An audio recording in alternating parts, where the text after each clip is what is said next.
Hello friends.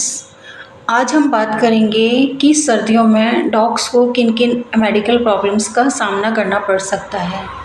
तो इसमें सबसे पहला जो आता है वो हाइपोथर्मिया होता है, जिसे कॉमन लैंग्वेज में कहते हैं कि डॉग को सर्दी लग गई है। तो अगर आप अपने डॉग को विदाउट जैकेट अर्ली मॉर्निंग या लेट इवनिंग घुमाने ले जाते हैं और बाहर वो सर्दी पकड़ लेता है, तो उस केस में उसका बॉडी टेम्परेचर डाउन हो जाता है और बॉडी को छूने पर वो ठंडी महसूस होती है। अगर हम उसका रेक्टल टेम्परेचर देखें तो नॉर्मल से कम आता है। इस केस में कई बार डॉग खाना भी छोड़ देते हैं, और अगर इस समय उसका कोल्ड मैनेजमेंट ना किया जाए तो डॉग्स जो हैं वो वॉमिटिंग भी शुरू कर देते हैं। वॉमिटिंग के साथ कई बार जो है उनका स्टूल भी लूज़ हो जाता है, क्योंकि जैसे ही डॉग को सर्दी लगती है उसका बॉडी स्ट्रेस में आती है, तो कुछ एक फ्लू वायरसेस जो होते हैं वो बॉडी पर अटैक कर देते हैं, और जिसकी वजह से उनको गैस्ट्रोएंटेराइटिस हो जाता है, यानी उल्टी और दस्त होने लगते हैं। और इस केस में क्योंकि अब इन्फेक्शन हो गया है तो बॉडी जो है इन्फेक्शन के अगेंस्ट फाइट करती है और बॉडी का टेम्परेचर रेज़ हो जाता है, डॉग को फीवर हो जाता है।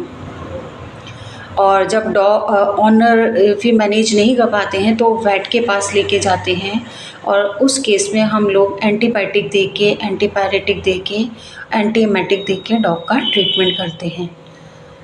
दूसरी चीज़ जो है वो जो कॉमनली सर्दियों में हो सकती है वो अपर रेस्पिरेटरी इन्फेक्शन होता है, जिसमें डॉग्स को जो है रनी नोज़ हो जाता है, उसका नाक बहने लगता है, कई बार वो कफिंग भी करने लगता है, और अगर उसका तब मैनेजमेंट ना किया जाए तो कंडीशन इतनी ख़राब हो सकती है कि डॉग को निमोनिया तक हो सकता है। अगेन निमोनिया हो जाने के बाद हमें उसको एंटीबायोटिक्स देके जो है वो निमोनिया को जो प्रॉपर वेटनरी केयर में उसका ट्रीटमेंट करना पड़ता है। तीसरी प्रॉब्लम जो है वो आर्थराइटिस की आती है, जो कि ज़्यादातर एडल्ट डॉग और ओल्ड एज डॉग्स में देखी जाती है कि सर्दी बढ़ने पर उनके जॉइंट्स जो होते हैं उनमें स्वेलिंग हो जाती है और उसमें पेन होने लगता है। डॉग को चलने फिरने में दिक्कत होती है, सीढ़ियाँ उतरने चढ़ने में भी उनको प्रॉब्लम होती है। तो उस केस में भी हमें डॉग को पेन किलर देने पड़ते हैं और जॉइंट्स की मेडिकेशंस जो हैं वो चलानी पड़ती हैं। चौथी चीज़ जो है वो कोल्ड एलर्जी हो सकती है, जो फ्रॉस्ट बाइट के रूप में भी हो सकती है, और सिंपल पॉज वगैरह स्वेल हो जाएं तो इस तरीके से भी हो सकती है। उस केस में हमें एंटी एलर्जिक मेडिसिन देके डॉग का इलाज करना पड़ता है। Thank you.